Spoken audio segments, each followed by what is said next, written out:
The BFG by Roald Dahl. Today we're going to start reading on the chapter called Dream Catching. It's on page 81.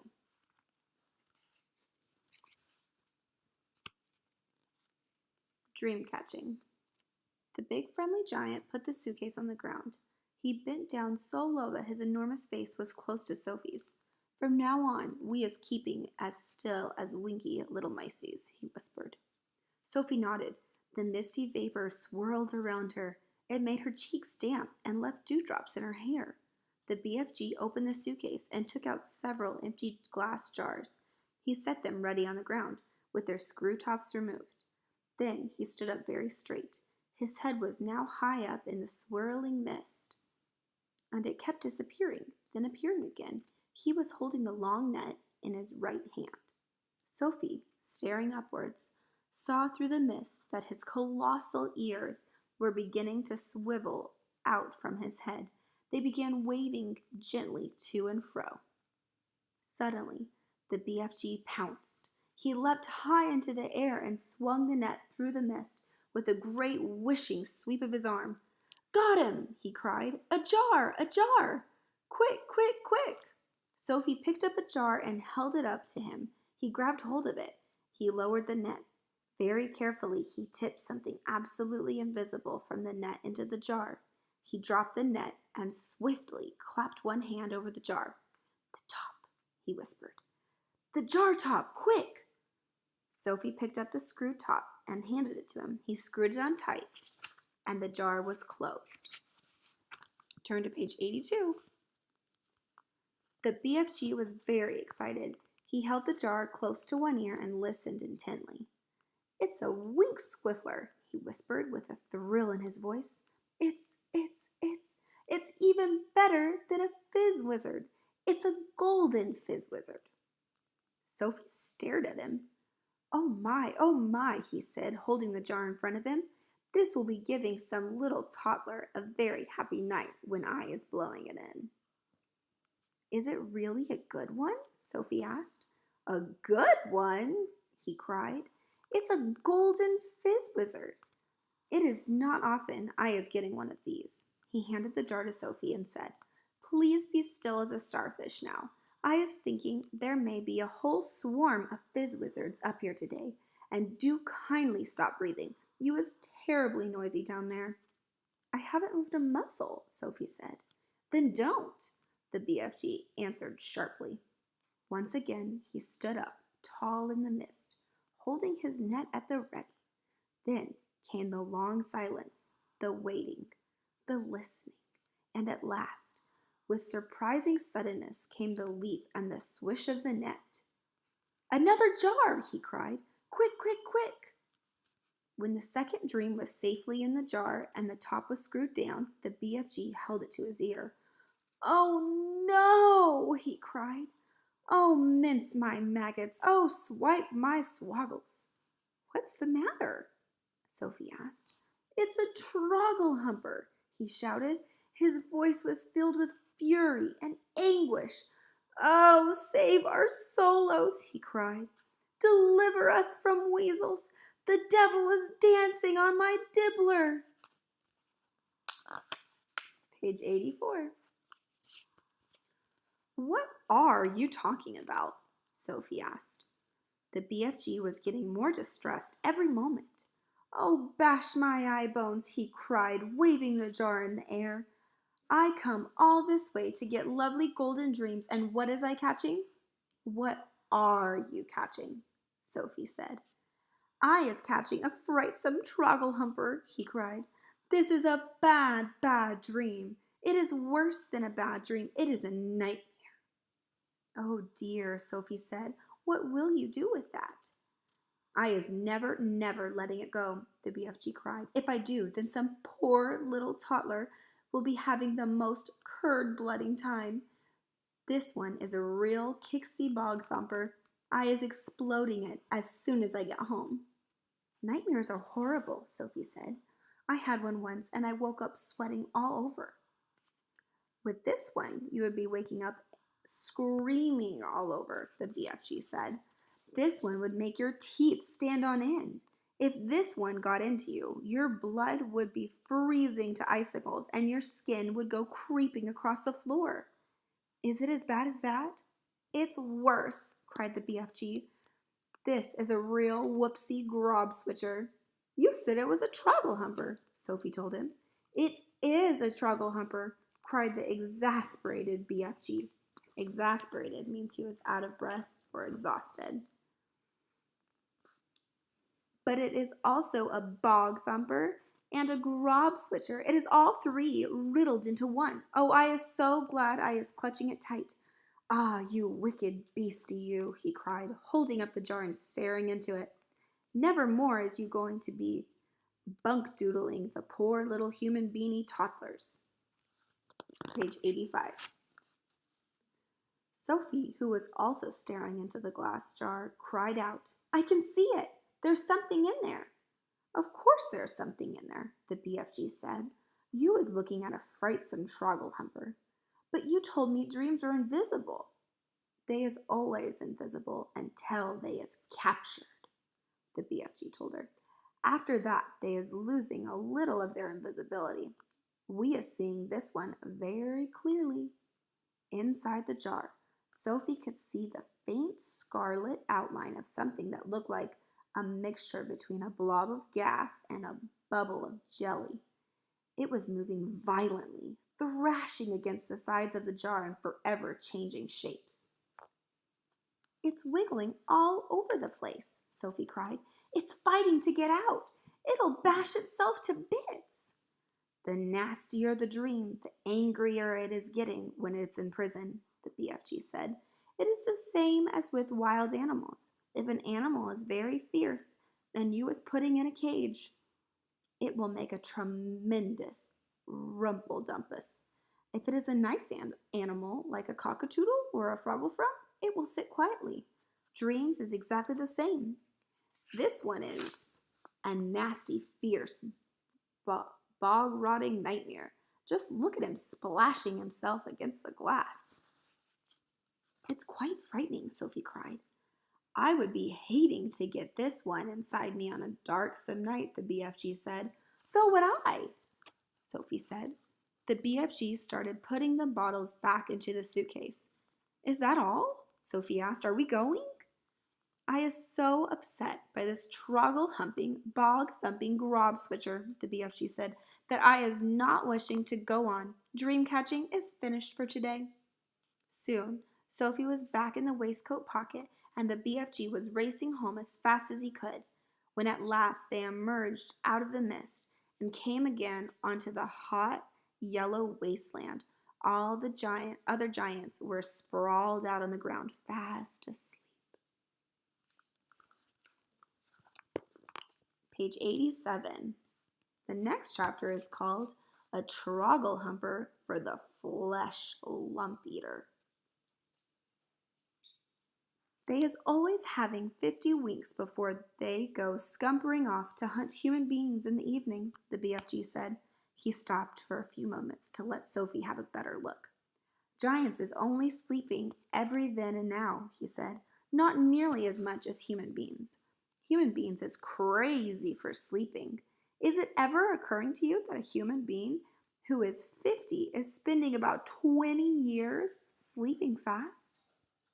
I must admit, that never occurred to me, Sophie said. You should allow it to occur to you, the BFG said. Imagine it, please.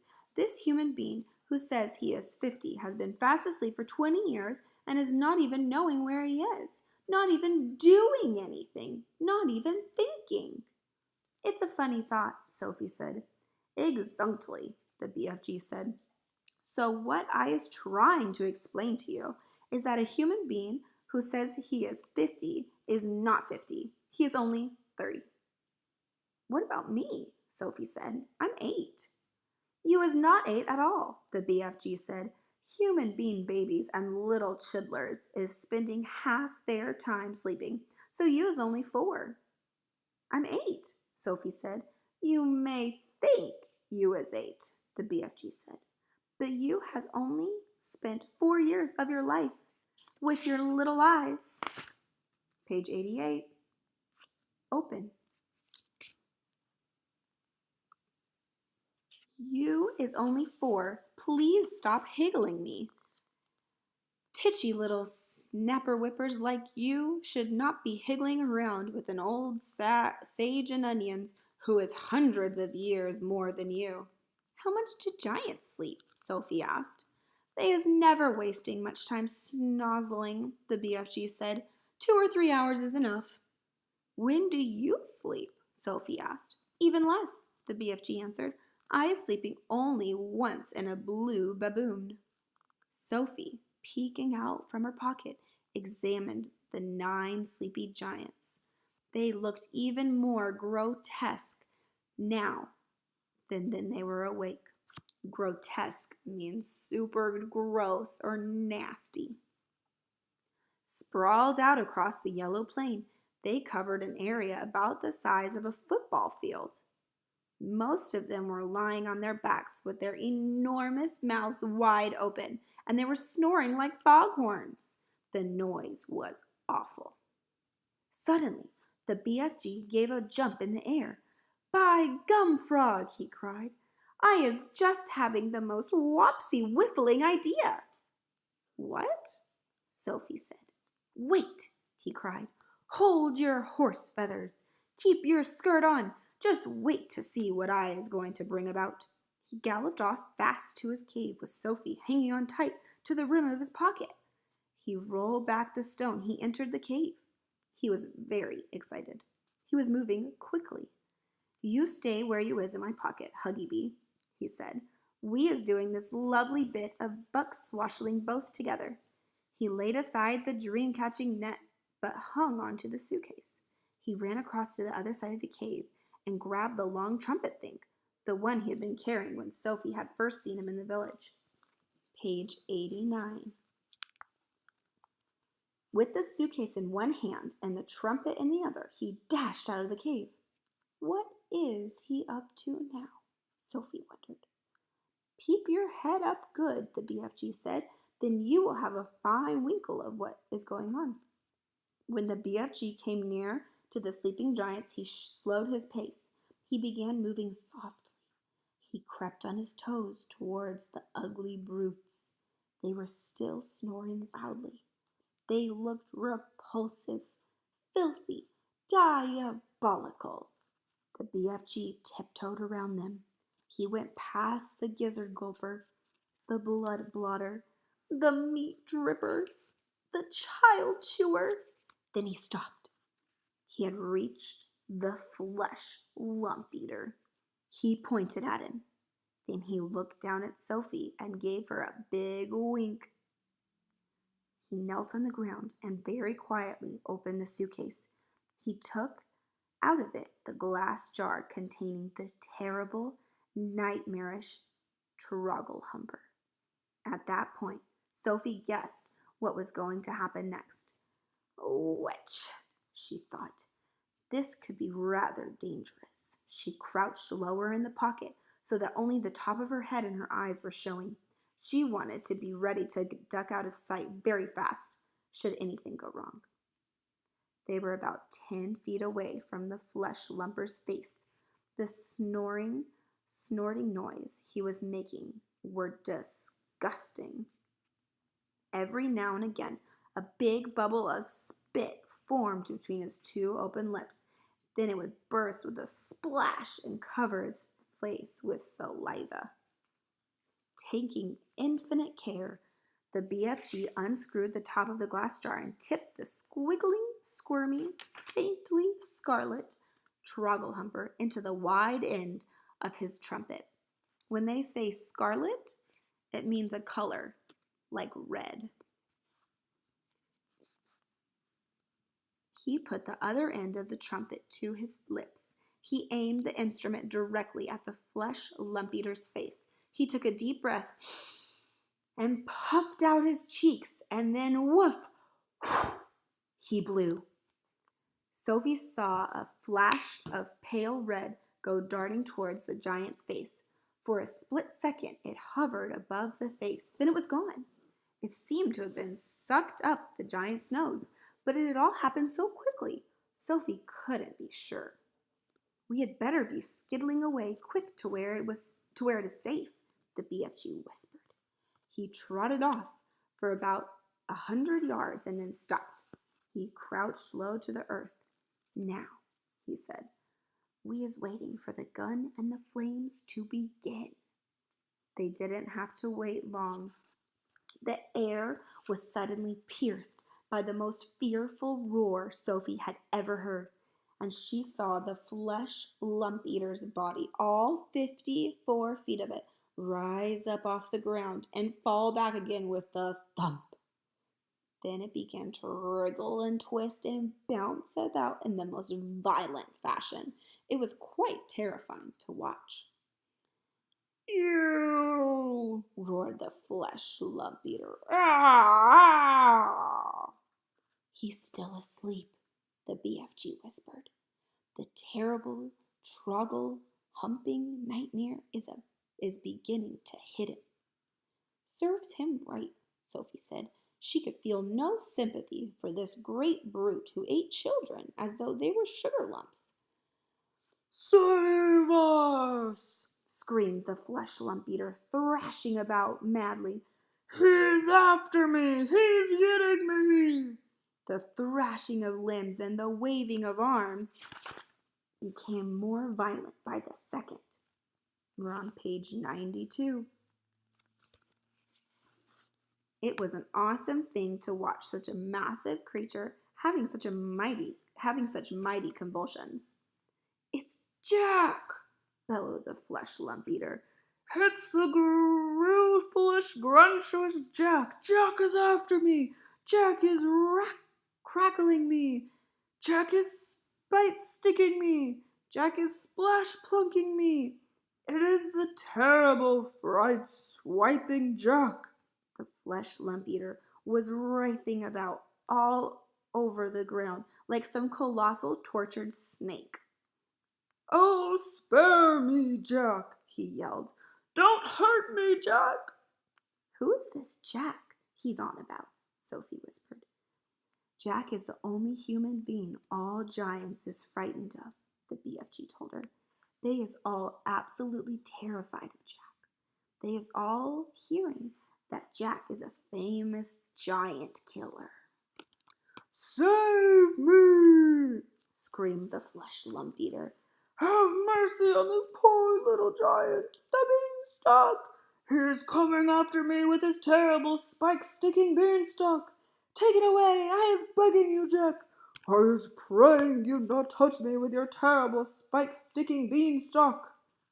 "Us giants," the BFG whispered, "is not knowing very much about this dreaded human being called Jack. We is knowing only that he's a famous giant killer, and that he is owning something called a beanstalk. We is knowing also that the beanstalk is a fearsome thing, and Jack is using it to kill giants." Sophie couldn't stop smiling. "What is you giggling at?" the BFG asked her, slightly nettled. "I'll tell you later," Sophie said. The awful nightmare had now gripped the great brute to such an extent that he was tying his whole body into knots. "Do not do it, Jack," he screeched. "I was not eating you, Jack. I was never eating human beings. I swear I have never gobbled a single human being in my wholesome life." "Liar," said the BFG. Just then, one of the Fleshlumpeater's flailing fists caught the still fast asleep, meat-dripping giant smack in the mouth. At the same time, one of his furiously thrashing legs kicked the snoring, gizzard-gulping giant right in the guts. Both the injured giants woke up and leapt to their feet. "He is swiping me out of in the mouth," yelled the meat dripper. "He is bugs waggling me smack in the guts," shouted the gizzard gulper. The two of them rushed at the Fleshlumpeater and began pounding him with their fists and feet. The wretched Fleshlumpeater woke up with a bang. He awoke straight from one nightmare into another. He roared into battle, and in the bellowing, thumping rough and tumble that followed, one sleeping giant after another either got stepped on or kicked on. Soon all 9 of them were on their feet, having the most almighty free-for-all. They punched and kicked and scratched and bit and butted each other as hard as they could. Blood flowed. Noses went crunch. Teeth fell out like hailstones. The giants roared and screamed and cursed, and for many minutes the noise of the battle roared across the yellow plain. The BFG smiled a big, wide smile of absolute pleasure. I is loving it when they is all having a good, tough and rumble, he said. They'll kill each other, Sophie said. Never, the BFG answered. Those beasts is always bishing and walloping at one another. Soon it will be getting dusky, and they will be galloping off to fill their tummies. They're coarse and foul and filthy, Sophie said. I hate them. As the BFG headed back to the cave, he said quietly, We certainly was putting that nightmare to good use, though, wasn't we? Excellent use, Sophie said. Well done, you.